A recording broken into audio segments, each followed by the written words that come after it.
What is going on, everyone? Welcome to another very exciting episode right here on the MIgardener channel.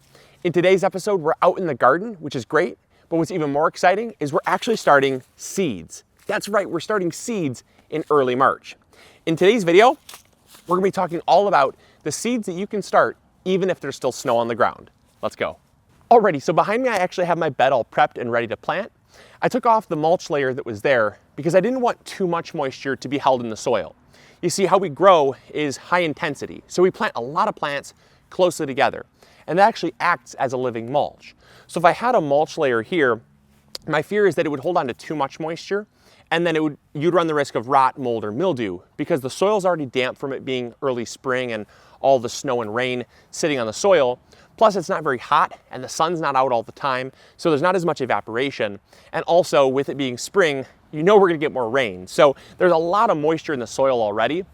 And so my fear is that if I had a mulch layer plus high intensity gardening with the leaves acting as a soil barrier or a soil coverage, you're gonna have way too much moisture. And like I said, you do run the risk of like root rot or damping off, things like that. So I took that off and I threw it in the compost pile. So we are ready to plant, and I wanted to go through some of the plants that we're gonna be growing, because if you're in the similar situation that we're in, which is still snow on the ground, still threats of frost, and more than likely, as much as I hate to admit it, still a threat of snow. And so these are plants that you can grow even with snow on the ground or a threat of frost, freeze, and snow in the future. So the first plant that you can plant even with snow on the ground is cilantro.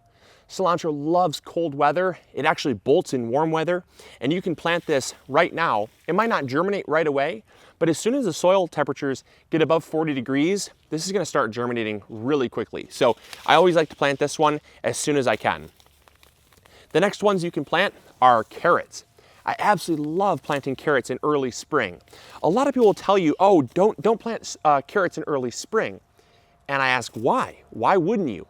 Every time that I've planted carrots in early spring like this, when the soil is super damp, the sun's not super bright, the temperatures aren't super hot, I get great success. And that's because dry soil, bright sun, and hot temperatures all affect the germination rate of carrots.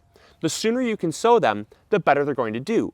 That's why a lot of people, what they'll do is, they'll plant carrot seeds in their soil, and then they'll cover it with like cardboard, or I've seen some people use like a strip of lumber that they'll actually cover the bed with.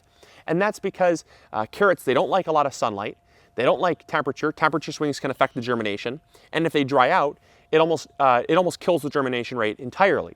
So while the soil is damp, the sun's hidden behind clouds most of the days, because it's overcast and cloudy most of the days. And because it's still cooler out, because it's super early spring, late winter, you're gonna have a great time growing carrots. So those are gonna get started. Another one is purslane. I love purslane because it's a weed. We talk about this all the time. This is a super nutritious, very beneficial green that's gonna grow really well for you, even in early spring. Because the seeds are so resilient, they're actually able to germinate even when it's really cold. So they've been bred to kind of grow in the harshest of conditions. So that's why we love growing purslane, because it's very high in antioxidants and omega-3 fatty acids, and it's truthfully a wonderful one to grow in your garden. The next type of crops are radishes. So we're gonna plant some radishes because they mature super quickly, but they can handle really cold weather. In fact, you can plant them right now, and you'll get sprouts in as low as 38-degree soil. So pretty much if your soil is like it is right now, I guarantee you this soil right here is right around 38 degrees. We're gonna probably start getting sprouts in about a week once we get these in the ground. Assuming the weather does not take a turn for the worse and get cold, these are gonna do really well. The next crop are beets. Beets are also another really early spring crop that you can grow. They do very, very well in cold weather. They can handle a frost, they can handle snow. They're going to do awesome for you. They'll take a little bit longer to germinate, as with most of these crops. You're gonna find that when you plant seeds with snow still on the ground, a threat of frost, the nights are gonna get below freezing, or more likely than not, you're gonna get below freezing weather. And so when that happens, it's gonna kind of stunt that growth. And then when the weather comes up and it warms up during the day, it's gonna kind of speed that growth up. So things are gonna happen a lot slower because you have those ebbs and flows between freezing and thawing weather. But these will take about a week and a half, 2 weeks to germinate, but these will grow still in cold weather, even with snow on the ground. So really, really love these. And then I have 2 other varieties. I have spinach. Spinach is probably one of my favorite crops to grow if there's still snow on the ground, because these are super resilient, super cold hardy. They love cold weather. They bolt in hot weather, and these will germinate. They take about 2.5 to 4 weeks to germinate because of the fact that it's very cold, and they already take about a week and a half to sprout, even in good soil conditions.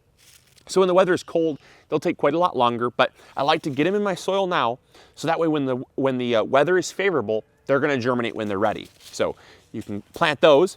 And then the final thing are lettuces. I love planting lettuce mixes because they can handle cold weather really well. I'm gonna get a super early harvest of lettuce before I plant even my spring lettuce. And this is kind of gonna be my late winter, early spring lettuce that I'm gonna grow super densely. I'm gonna get an early harvest, and I'm probably gonna clip these off and pull them out of the ground right when I plant my early spring stuff in, say, mid to late April. So these are gonna be really kind of a fast crop that I can grow, but assuming you're not gonna turn them over, assuming you're not gonna plant another crop there, you can grow these well through even May. If you're gonna do kind of cut and come again style lettuce, which we have videos on, these are really easy to grow, and they're gonna do really great for you. So those are all of the varieties that we're gonna be planting today. We're gonna be getting all these in the ground, and that way they can start growing for us, and we're gonna be able to start harvesting stuff even before most people even have their gardens in the ground. So I love that. One other thing to note is when you're sowing stuff in super early spring like this, you are going to run the risk of mold and rot no matter how good your soil is, no matter what you do. In cold, damp weather, mold and mildew thrive. So what I'm advising you to do is to plant about 25 to 50% more seed than you normally plant. That's why I'm sowing this stuff pretty densely.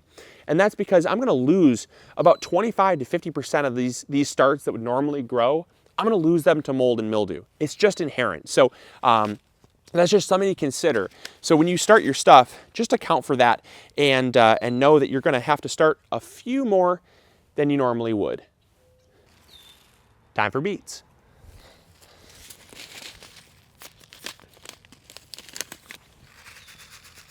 Now when I sow beets in super early spring, I'll put about 2 or 3 seeds where I normally would put 1.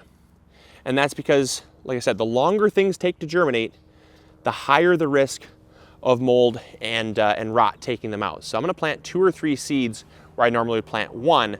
And that way we know we're gonna have good consistent germination in these rows here.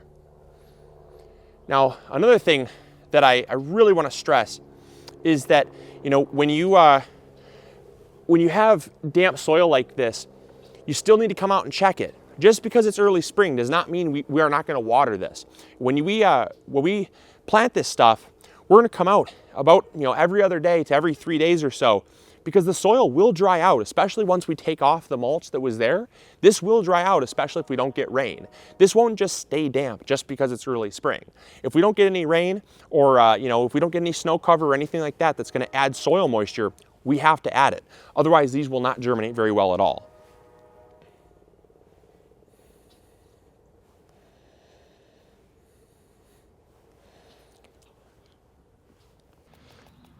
Same thing with these carrots. Normally they'll germinate in about 5 to 7 days, but with the cold soil, we're looking at probably more like, I'd say 12 to 15 days. So, and that's if everything stays consistent. If we get some weather that's consistently below freezing, it's gonna stunt the growth even more and set that time back. So I'm gonna put, again, about 25 to 50% of the seeds, additional seeds that I normally would plant, just because I know I'm gonna have some of those losses. All right, so we got the garden all planted up and we're ready to grow. I really hope that you guys enjoyed. I hope you learned something new. If you did, make sure to throw a like up there. Also, throw a like up there for getting stuff in the ground, getting your hands in the dirt, and being out in the garden. I really hope that you guys enjoyed. I hope that you found this as fun as I did. And as always, this is Luke from the MIgardener channel, reminding you to grow big or go home. We'll catch y'all later. See ya. Bye.